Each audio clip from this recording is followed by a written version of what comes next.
आज के इस डीप डाइव विश्लेषण में बहुत बहुत स्वागत है। आज हम एक बहुत ही गंभीर लेकिन बेहद जरूरी विषय पर बात करने वाले हैं। हाल ही में दिल्ली से कुछ ऐसे खौफनाक अपराधों की खबरें आईं जिन्होंने सच में पूरे देश को हिलाकर रख दिया। श्रद्धा वालकर, निक्की यादव और एक आईआरएस अधिकारी की बेटी की हत्या। ये सिर्फ आम अपराध नहीं है, ये साफ दिखाते हैं कि आज का अपराधी कितना शातिर और कैलकुलेटेड हो चुका है। लेकिन दूसरी तरफ हमारी जांच एजेंसियां, हमारी तकनीक और हमारा कानूनी ढांचा भी चुप नहीं बैठा है। आज के इस विश्लेषण में हम यही समझेंगे कि कैसे आधुनिक फॉरेंसिक साइंस, शहर का बिछा हुआ सीसीटीवी नेटवर्क और हमारे संविधान के कानून इन डार्क और उलझे हुए मामलों में रोशनी लाते हैं। अब एक बहुत ही दिलचस्प सवाल से शुरुआत करते हैं।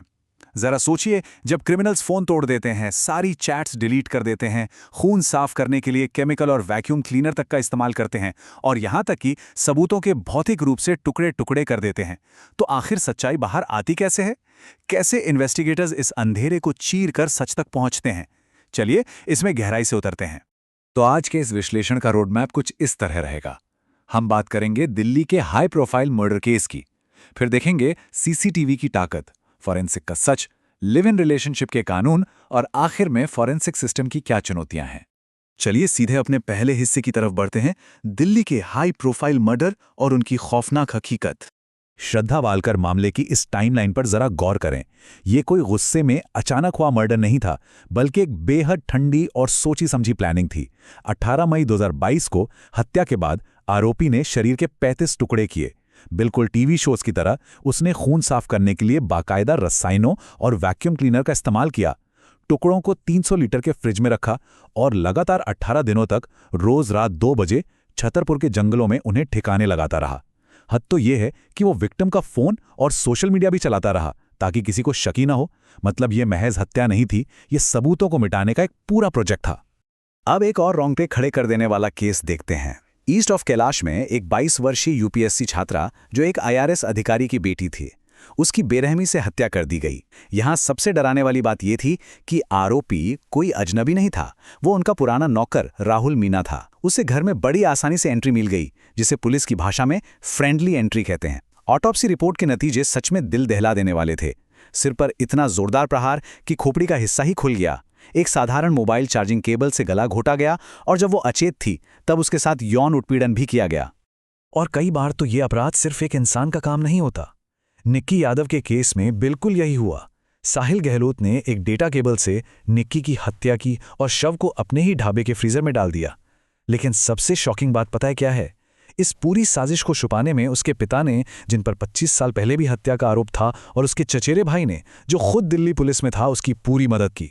सारे डिजिटल चैट्स डिलीट कर दिए गए। ये एक पूरी पारिवारिक साजिश थी। तो ऐसे में सुराग कैसे मिलते हैं? यहीं से हम आते हैं अपने दूसरे हिस्से पर, सीसीटीवी, हमारी तीसरी आंख का प्रहरी और आधुनिक पुलिसिंग में सर्विलांस। यहां स्क्रीन पर एक नंबर है जो असल में इन्वेस्टिगेशन के लिए गेम चेंजर है। 1826। दिल्ली में हर एक वर्ग मील में इतने सीसीटीवी कैमरे लगे हैं। ये आंकड़ा लंदन या न्यूयॉर्क जैसे बड़े शहरों से भी कहीं ज्यादा है। जब क्रिमिनल्स अपने फोन घर छोड़ जाते हैं या हर फिजिकल सुराग मिटा देते हैं, तब दिल्ली का ये सघन कैमरा नेटवर्क ही पुलिस का सबसे बड़ा और अचूक हथियार बनता है। लेकिन ये काम कैसे करता है? ये किसी बड़े पजल को सॉल्व करने जैसा है। सबसे पहले पुलिस आसपास के सभी डीवीआर अपने कब्जे में लेती है, फिर वो कपड़ों और हरकतों को ट्रैक करते हैं। जैसे उसी आईआरएस अधिकारी की बेटी के केस में पुलिस ने फुटेज में देखा कि आरोपी राहुल जब घर में घुसा तो उसने सफेद टी शर्ट पहनी थी, लेकिन बाहर निकलते वक्त उसकी टी शर्ट पीली थी और हाथ में ज्वेलरी से भरा एक बैग था। बस इसी फुटेज के आधार पर पुलिस उसके भागने का पूरा रूट मैप करती है और क्राइम सीन को रिक्रिएट कर लेती है। आगे बढ़ते हैं तीसरे हिस्से पर, फोरेंसिक, सच का सामना। जब सब कुछ मिटा दिया जाए तब यह हमारा अंतिम उपाय होता है। और यहीं पर विज्ञान अपना असली कमाल दिखाता है। श्रद्धा वालकर केस को ही ले लीजिए। पुलिस को सिर या चेहरा नहीं मिला, बस छतरपुर के जंगल से कुछ 13 हड्डियां मिली। एक पल को लगा कि पहचान करना नामुमकिन है, लेकिन फोरेंसिक डीएनए प्रोफाइलिंग ने पूरी बाजी पलट दी। उन हड्डियों का डीएनए श्रद्धा के पिता से मैच किया गया और वैज्ञानिक रूप से साबित हो गया कि वो हड्डियां उसी की थीं। विज्ञान ने वो सच उगलवा लिया जिसे पूरी तरह मिटाने की कोशिश की गई थी। अब आते हैं चौथे हिस्से पे, कानून और लिव इन रिलेशनशिप, संवैधानिक सुरक्षा और सामाजिक कलंक का टकराव। इन भयानक अपराधों के पीछे अक्सर एक गहरा सामाजिक ताना-बाना और कलंक छिपा होता है। लेकिन हाल ही में दिल्ली हाईकोर्ट ने लिव इन रिलेशनशिप को लेकर बहुत ही स्पष्ट रुख अपनाया है। कोर्ट ने बिल्कुल साफ शब्दों में कहा है कि अगर दो बालिग अपनी मर्जी से साथ रहना चाहते हैं तो ये लगभग विवाह के समान ही है। उन्हें एक साथ रहने का, अपना पार्टनर चुनने का पूरा और बिना किसी रोक टोक के अधिकार हैं। इसमें किसी भी तरह के पारिवारिक दखल की कोई जगह नहीं है। इस बात का सीधा आधार हमारे संविधान में मौजूद है। अनुच्छेद 19 हर नागरिक को अपना साथी और अपना निवास चुनने की पूरी आज़ादी देता है, और अनुच्छेद 21 यानी right to life and liberty live in couples को परिवार की धमकियों और सामाजिक दखल से बचाता है। सुप्रीम कोर्ट ने शफीन जहां जैसे केस में बिल्कुल क्लियर कर दिया है कि समाज क्या सोचता है, इसके नाम पर आप किसी की व्यक्तिगत आज़ादी नहीं छीन सकते। और अब आते हैं अपने आखिरी हिस्से पर, फॉरेंसिक सिस्टम की चुनौतियां, विज्ञान और न्याय के बीच जो खाई है उसे पाटना। देखिए, कागजों पर विज्ञान और कानून बहुत मजबूत लगते हैं, लेकिन जमीनी हकीकत में कुछ बड़े गैप्स हैं। हमारे पास कोई एक एकीकृत राष्ट्रीय फॉरेंसिक कानून नहीं है। नियम अलग अलग मैनुअल्स में बिखरे पड़े हैं।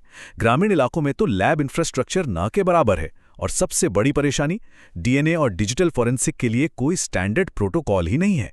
इसका मतलब है कि दो अलग अलग लैब एक ही सैंपल की अलग अलग रिपोर्ट दे सकती हैं, जिसका सीधा फायदा कोर्ट में बचाव पक्ष उठा लेता है।